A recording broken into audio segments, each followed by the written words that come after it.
Dzień dobry, assalamu alaikum, ciao, konnichiwa, bonjour, hola, good morning. This is Ken at 10. Today, I want to talk to you about tenants and how it may appear that it's very easy for landlords to make loads of money, and it's very simple because rents are so high, and why it's a bit more nuanced than that. Stand by.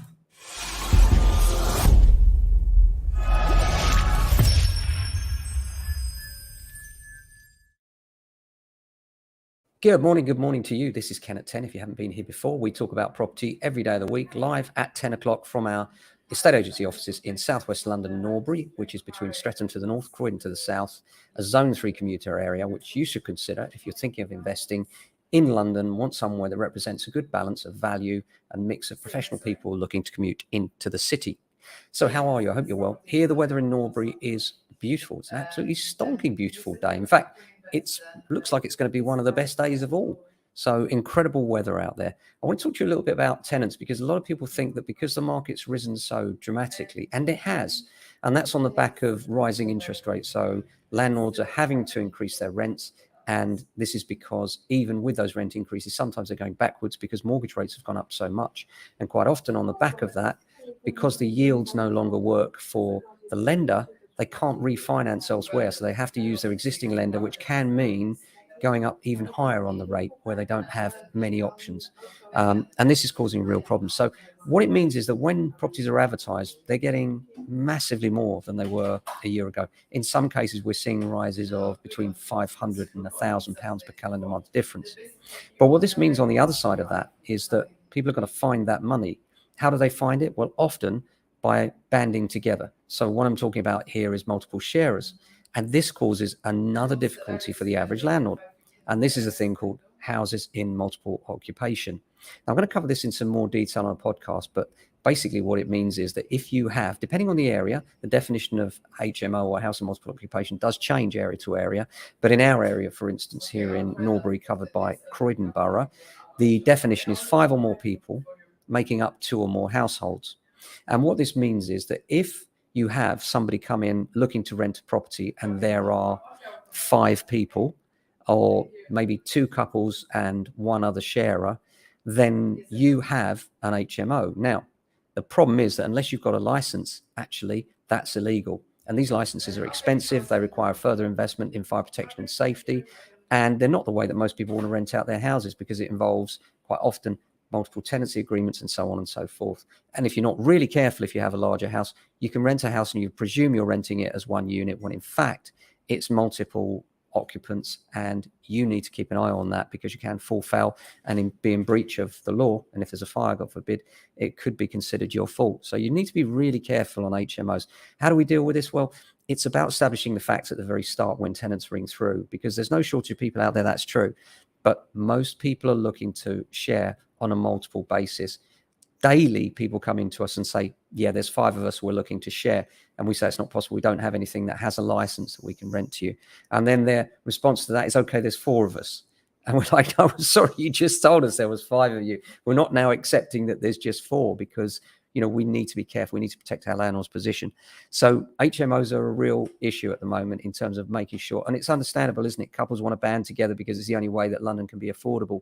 But it is a real problem. So sorting through to find the appropriate applicants for properties on the rental side is still a real issue. We'll get as many as 100 calls a day, of which we can actually deal with maybe between 5 and 10 people because of circumstances. Why?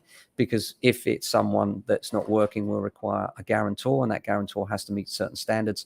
And if those standards aren't met, then our landlord can't take out a rent guarantee policy. That rent guarantee policy covers our landlord in the event that the tenant defaults, and it protects them against that circumstance. So that's why a lot of landlords are looking for people that are either working and have sufficient salary to cover the rent, or they need a guarantor.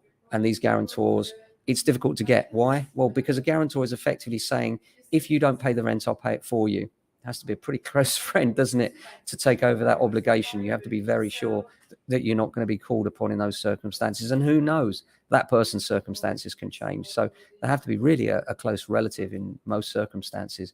Very kind of people to be guarantors, but they do need to understand their obligation is to cover the whole of the rent in the event that that person defaults. So that's why it's so tricky to find the right people for landlords, and why it's best handled by professionals and not just by sticking it out yourself on one of these do-it-yourself websites, because quite often you can come unstuck if you don't know what you're doing. And that's what a good agent is here to protect you against. And that's us here at JA. So if you're considering rental and you need an agent to look after your interests, we've got your back. Give us a call, 0208 679 8601. On the sales side, starting to heat up. We expected that. We're starting to get viewings coming through for the September mums market. Not enough stock, as you might imagine. That's because interest rates are high. A lot of people are sitting back, waiting and seeing, not sure whether to move or not right now. There are some landlords selling up, as you'd expect in this market, given the challenges that they're facing. Khan has done something useful for a change. Sadiq Khan has actually said the government should extend the interest-free period on Help to Buy loans. I'm all for that. I think that's a good shout, actually, because everyone's struggling right now. And those at the bottom of the pile, and in terms of owners, property owners, that's people that have used Help to Buy or are first-time buyers that are just coming off their first fixed rates. They're the ones that are most vulnerable, most likely to struggle. And therefore, any support at that end of the market that the government could stick in, I think, will be really helpful. Not that I suspect we'll get it, but nonetheless, it's not a bad shout. Aside from that, the market-wise, big problem at the moment is down valuation. This is where surveyors are going in and they're more pessimistic than before. And that's a topic that we covered on our podcast, if you look it up. But I intend to do a little bit more work on that in the next podcast, because down valuations are a real problem. This is where you sell your property, the surveyor comes along and disagrees with the agent's price that they've agreed with buyer and seller. And it can be a real problem, because once a surveyor down values, then the new price can be different from the old. For instance, a down valuation typical example might be that you have a flat that's under offer at 250,000. A surveyor down values it to 220,000.